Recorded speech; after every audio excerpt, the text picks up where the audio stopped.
Tiap hari Jumat, malaikat 70 malaikat itu duduk di depan pintunya masjid. Pintu-pintunya masjid. Nah, sekarang kalau masjidnya pintunya lebih dari 70 gimana? Kayak di Masjid Nabawi itu kan lebih dari 70 pintu itu. Pintunya lebih dari 70. Apa ya dicatat sama malaikat? Ya tetap dicatat. Nggak ada yang lupa. Ya kan, karena ada rokib sama atid di pundak kanan kita sama pundak kiri kita gitu.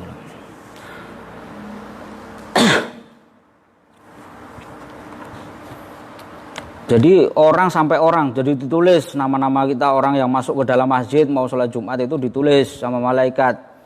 Jadi sampai akhirnya orang yang terakhir datang ke masjid itu ditulis sebagai orang yang ikut sholat Jumat di situ. Ya. Itu ditulis itu seperti itu, ditulis kebaikan ketika dia itu tidak menyakiti orang yang duduk di sebelahnya. Jadi nggak usil. Ikut kanan, ikut kiri. Terus dia tidak ngomong, tidak ngecomes, tidak nyinyir, kecuali pada ucapan yang baik. Ya, ucapan baik itu ya zikir. Nah, hal seperti itu yang mendekatkan kepada ahli Jumat pada keberuntungan atau pada bagiannya. Bagian dia masuk surga. Terus sekarang gimana ini? Kita nggak pernah Jumatan lagi gitu kan? Ya enggak apa-apa. Enggak Jumatan ya enggak apa-apa. Orang sekarang lagi musimnya seperti ini, lagi ada wabah. Dan wabah ini enggak terjadi cuman hari ini, tidak terjadi pada masa ini. Pada masanya Rasulullah pun hal seperti ini juga pernah terjadi. Gitu loh. Jadi jangan cuman karena ibadah kemudian kita membahayakan diri kita sendiri. Sekarang ini banyak orang yang sok-sokan, gaya-gayaan, kita takut hanya kepada Allah. Wah, ya banget koyo imane wis sundul langit. Saya enggak takut sama congorna. Saya enggak takut sama corona. Saya hanya takut kepada Allah. Giliran ada orang di masjid mati kabur. Kan enggak lucu gitu loh, ya kan? Kalau ada orang yang ngomong saya nggak takut sama corona, cuma takut kepada Allah, tarik mukanya, ngomong depan mukanya. Lu pikir, ya kan ngomongnya gitu, lu pikir iman lu udah ngalahin Rasulullah? Apa lu nggak tahu kalau Rasulullah itu juga hanya takut kepada Allah? Tapi kenapa Rasulullah sembunyi di Gua Hira ketika dikejar-kejar sama orang kafir? Apa dia nggak takut sama Allah? Kenapa dia takut dikejar-kejar sama orang kafir, ya kan? Lu pikir iman lu udah ngalahin Rasulullah gitu kan?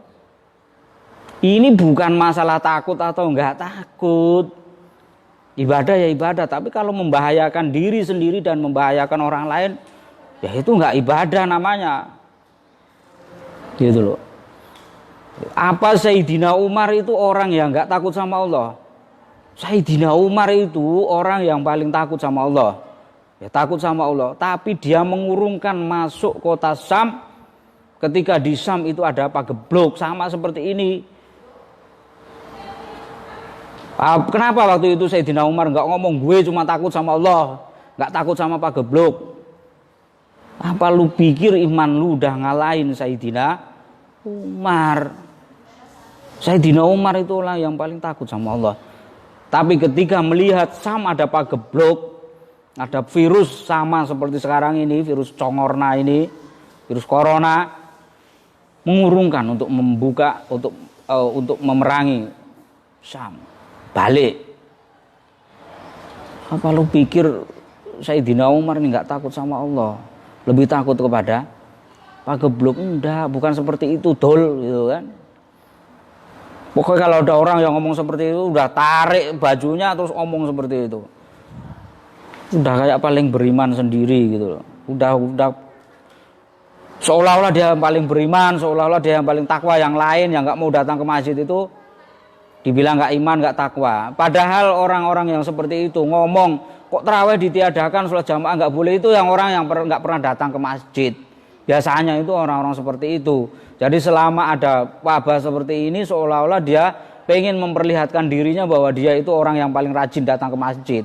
Ya padahal kalau hari biasa ya nggak pernah datang ke masjid. Paling datang ke masjid ya kalau ada orang meninggal, atau paling datang ke masjid itu ya paling setahun sekali pas waktu Idul Fitri. Tapi orang-orang seperti ini tuh gaya-gayaan, sok-sokan, paling iman, paling takwa, padahal ya belgedes. Udah ya, udah adzan kayaknya. Wa dzalikal ladzi yufarulah ma'amila min syai'ati bainal jum'ataini wallahu a'lam bishawab. Assalamualaikum warahmatullahi wabarakatuh.